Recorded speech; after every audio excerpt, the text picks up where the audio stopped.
más aún los jueces que tienen una labor técnica respecto al orden jurídico, tienen que saber interpretar y poder hacerlo de manera eficaz. Y porque además hay otro elemento que hay que incorporar también al debate, ¿no? Los jueces tienen que rendir cuentas, ¿cierto? Y esto se tiene que realizar a través de la OPA también, a través de la oficina, en el caso de los fiscales, pero también a la comunidad. Entonces, la crítica de sentencias, en fin, debe llevarnos también a plantear estas cosas. Yo entonces no partiría de un sentimiento negativo. Efectivamente puede pasar que hayan malas personas como representantes institucionales en las entidades, puede existir, siempre existir personas, ¿no es cierto? Las personas son las que hacen las instituciones al final, pero yo creo que hay que manejar principios y un principio es esto. Gracias, doctor. Ahora vamos a darle el uso de la palabra al doctor Juan Carlos Ruiz Mollier. Rápidamente, hay un tema sobre las facultades de derecho. Cuando se lanzó todo el tema de la reforma del sistema de justicia, hubo lo de Seriajust, la Corte Nacional por la Justicia, de la Seriajust elaboró una agenda sobre la reforma. Un tema que pasó bien desapercibido es el tema de las facultades de derecho. Yo sugiero, recomiendo que revise la investigación que hizo Luis Pázara a propuesta y a pedido de Salta cuando era ministro de Justicia, que hizo el doctor Pázaro, un prestigioso jurista, consultor, en fin. Preparó un equipo de jóvenes y los mandó a diferentes facultades de derecho a nivel nacional, ¿no es cierto? Y evaluó, por ejemplo, currícula, años de la bibliografía, cómo se enseñaba, pergaminos académicos de los docentes, infraestructura, y encontró cosas casi surrealistas. Encontró que una facultad de Derecho funcionaba en el segundo piso de un mercado, encontró bibliotecas que eran un desastre, documentó que desde la década de los 80 hasta ahora se han duplicado las facultades de Derecho y no dirá, pero se ha aumentado cobertura, pero se ha sacrificado calidad, ¿no es cierto? Incluso recuerdo cuando presentamos esa investigación en Cusco, en una universidad de Cusco, el decano, para congraciarse con los alumnos, suspendió las clases, en fin. Cuando estaba exponiendo Pázara, los mismos alumnos acusaban a los profesores de acoso. O sea, eso fue una cosa de lo más incomodísima, ¿no? Entonces yo creo que no puede haber reforma del sistema de justicia si es que no se ataque el tema de las facultades de derecho, porque es ahí donde se forman los futuros operadores del sistema de derecho. Es ahí donde se reproduce una ideología jurídica, por ejemplo, que muchas veces tiene una concepción del principio de legalidad del siglo XVIII, ¿no es cierto? Donde la Constitución es poesía, no vincula, entonces la ley la interpretamos al pie de la letra, ¿no es cierto? Entonces yo creo que, se ha dicho en una pregunta, creo que un tema clave es atacar el tema de la reforma de las facultades de derecho, controlar calidad académica, quienes enseñan, todo el tema de las filiales, ¿no es cierto? Hay filiales que no tienen autorización, ¿no es cierto? Hay las subsedes que no tienen la menor autorización, ahí se han festinado trámites. Yo creo que cualquier intento de reforma del sistema de justicia, si es que no ataca estas cosas, va a ser incompleta, ¿no? Y las currículas, ¿no? Nos hemos tomado el trabajo de revisar algunos sílabos, y uno mira, por ejemplo, los años, la fecha de los libros, ¿no es cierto? He visto currículas donde los libros son de hace 20 años, ¿no es cierto? No obstante que el derecho ha ido renovándose, ¿no es cierto? Se va renovando. En mi época estudiábamos Derecho Constitucional con libros a veces medio aburridos. Hoy día en muchas facultades se maneja mucho la jurisprudencia del Tribunal Constitucional, la Corte Interamericana, de la Corte Suprema, ¿no es cierto? Muchas veces en muchos lugares estamos formando abogados que, digamos, van a, en vez de reformar el sistema de justicia, hundirlo más, ¿no? Y lo último, totalmente de acuerdo, quería sumarme a lo de argumentación jurídica. No se enseña en nuestras facultades de Derecho teoría de la argumentación jurídica. Hoy, si uno revisa la dogmática constitucional, uno va a encontrar que estamos pasando de un derecho en base a reglas, ¿no es cierto?, supuesto consecuencia, ¿no?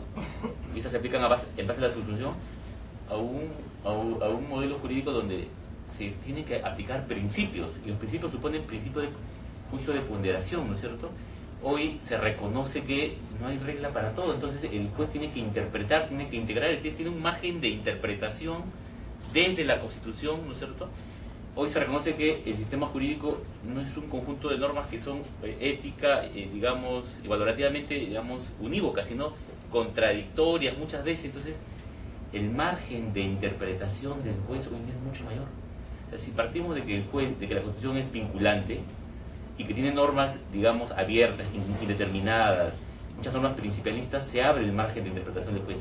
Eso supone jueces, como decía el doctor Juan Jiménez Mayor, que interpreten pero que manejen una teoría adecuada. Yo, termino acá, tengo la interpretación que en la caja de herramientas de los jueces falta una adecuada teoría de interpretación jurídica, teoría de la interpretación constitucional. Yo tengo la impresión que hay un conjunto de reglas de derechos que vienen del derecho internacional de derechos humanos que son subutilizados. Entonces creo que por ahí hay toda una cosa que hay que ir empujando, por eso insistía en la sentencia de Washington. Bueno, siempre todo inicio tiene un final, entonces vamos a dar oportunidad para algunos aportes y conclusiones que puedan hacer cada uno de los expositores, y con ustedes va a quedar el doctor Martín Hurtado, que va a tener 3 minutos para poder hacer algunas reflexiones, algunos aportes o conclusiones sobre el tema que haya. Creo que el aporte de todos los que están en la mesa y las preguntas han ayudado de alguna manera a focalizar para qué nos hemos reunido el día de hoy, ¿no? Creo que una de las conclusiones a las que podemos arribar primordialmente es que este evento tiene un carácter eminentemente de prevención. Si nosotros ya sabemos cuáles son las conductas recurrentes disfuncionales, más o menos a partir de hoy debemos cuidarnos en ese tipo de actividad, ¿no? Acá hay fiscales, acá hay jueces, hay auxiliares, y creo yo que si hemos tomado algo de conciencia de lo que se ha dicho, nuestra conducta a partir de hoy, sabiendo que podemos incurrir en alguna conducta disfuncional, tendría que cambiar, ¿no? Quiero focalizarme básicamente en estos 2 minutos que me quedan a hacer un comentario en base a una pregunta que hace el doctor Amezquita Pérez con la participación del doctor Rodríguez. ¿Por qué es que la OMA tiene competencia para asumir un procedimiento disciplinario en casos de coima? Porque el fiscal que hace esta pregunta y el doctor Rodríguez escuché algo sobre este tema, dijo que la actividad de control debe estar focalizada al quebrantamiento de plazos y otras actividades que tengan que ver con el error, básicamente en la tramitación de procesos o procedimientos, pero no necesariamente en actos de corrupción, porque esos son delitos y deben ser de conocimiento del Ministerio Público. ¿Qué pasaría si eso fuera así? Esperaríamos a que ese auxiliar jurisdiccional o a ese juez tenga que ser condenado con sentencia firme para recién poderle oponer la falta de idoneidad, ¿cierto?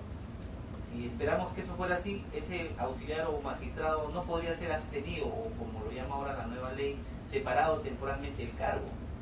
Estaríamos a expensas de todo el proceso judicial y al resultado de este, porque es posible que hasta lo absuelvan. Y si lo absuelven, ese señor, en tanto no tenga sentencia firme, va a seguir trabajando, ¿cierto? Con el peligro de que pueda ocurrir un nuevo acto de corrupción. Y acá cito algo que está en el libro del doctor Ruiz, de ahí lo he tomado también para hacer algunas resoluciones, proyectar algunas resoluciones. Una resolución expuesta por el Consejo Nacional de la Magistratura, por este Consejo, donde ha hecho una separación específica entre los bienes jurídicos que se protegen en el delito, en el proceso judicial, en el proceso penal, y el bien jurídico que se discute y se protege en el procedimiento disciplinario. En ambos son absolutamente distintos. Y ese mecanismo que ya, ese criterio que ha establecido el Consejo Nacional, es el que utilizamos básicamente cuando aquel que ha incurrido en actos de corrupción, de coima específicamente, flagrancias, quiere hacer valer el nebis in idem. Dice, pero si ya me están juzgando por este hecho en el proceso penal, ¿por qué usted, OMA, me está juzgando en la vía administrativa? No pueden haber 2 procesos sobre lo mismo.